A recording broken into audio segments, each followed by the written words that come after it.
When I read my friend lab reports, I can't understand what they really mean.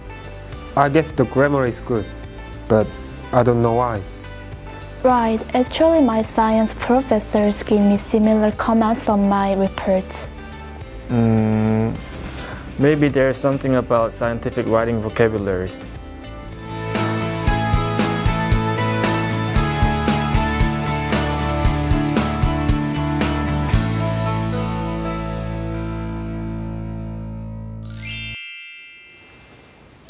Just like other sentences, the sentences in scientific writing contains core parts of speech such as nouns, verbs, and their modifiers.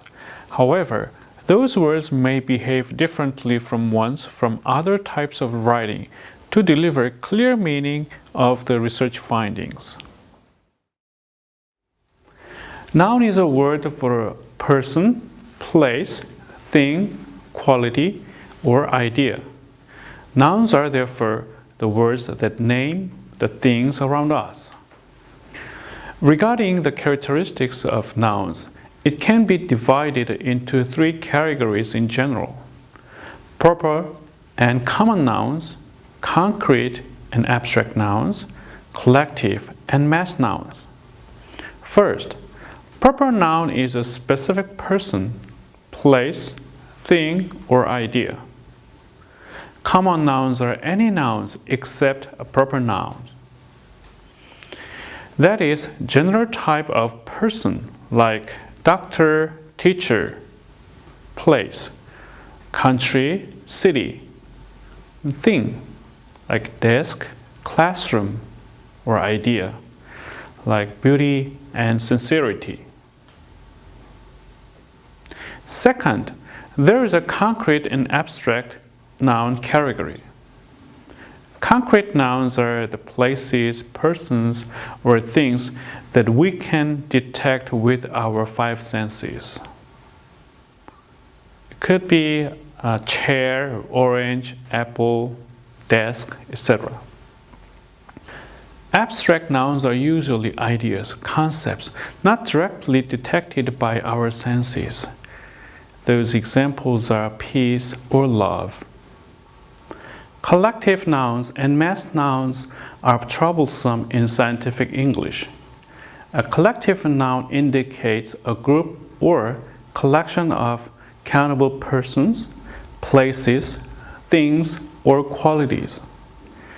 Take a look at the first set of these examples. In these sentences, the word audience and committee are collective nouns. These nouns are plural in meaning, but singular in form. However, if the individuality of members of a group is emphasized, the plural form of the verb is used. Here's the example.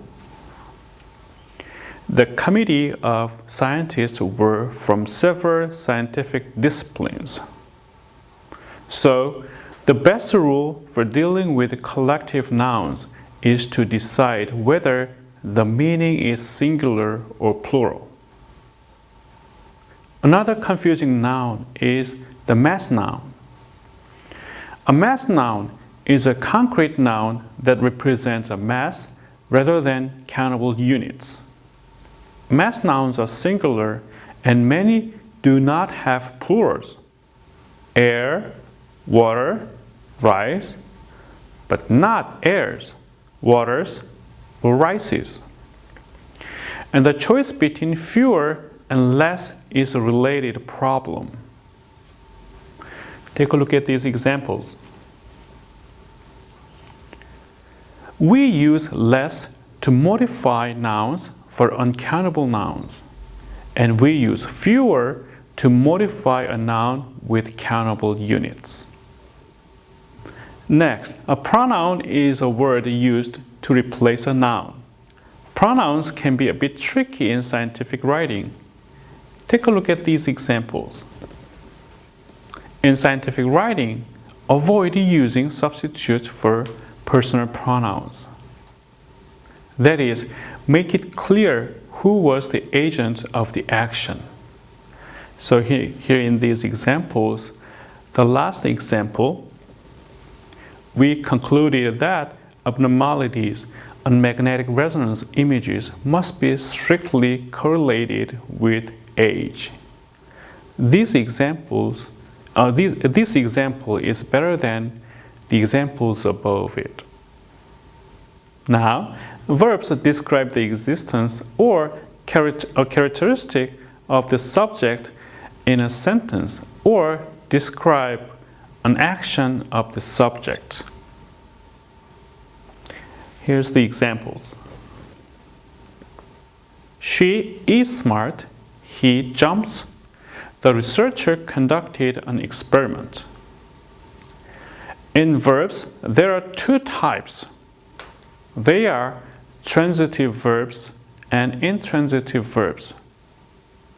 Transitive verbs take an object, which is a noun following verb. Intransitive verbs do not have an object. Take a look at these examples. He gave me a book. She ran home. They died. The first sentence has a verb and an object. So we know that the verb give is a transitive verb. The rest of the two sentences do not have objects. So in those sentences, there are intransitive verbs. One of the most frequent errors of scientists as writers is that they often confuse actions, which is a verb, with agents of the action, usually nouns. Oftentimes, this confusion comes from the overuse of the passive voice. Take a look at these examples. If we turn the verb investigated into a noun, like investigation, then we can simply omit the agent of the action, which is I. And the sentence would look like this. An investigation was conducted to determine the possible relationship between A and B. In this sentence, we only know that, first, there was an investigation. Second, and there are possible relationship between A and B, but we do not know who conducted the investigation. Regarding the nominalization, take a look at these examples. In these sentences, one of the sentences is clearer and easier to understand than the other. And the second sentence is actually easier to understand. This is because the first sentence uses excessive nominalization. Although nominalization ensures the formality of writing, in fact, sentences with action verbs are clearer and easier to understand. The agents of the action, which is noun, pronouns, can be modified, and these modifiers are called adjectives. The action, the verb, can also be modified, and the modifiers are called adverbs. In scientific writing, we use these modifiers to describe the quality of the noun and the degree of action more precisely. However, in fact, the writers use these modifiers to moderate, soften, or qualify the claim. This scientific device is called hedging. Hedging is a word or phrases used to describe certain kind of words or phrases that are often used in scientific English to show how strong a claim a writer wants to make. Take a look at these examples. These examples show how a degree of certainty changes in different structures.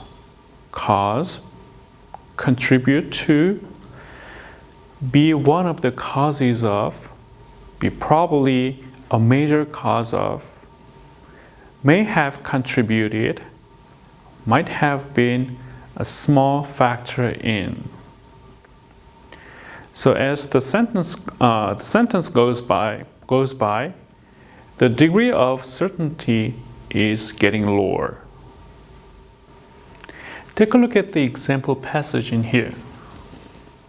There are hedging words like approximately, may soon change, could greatly reduce, eventually, may be possible, highly, much more.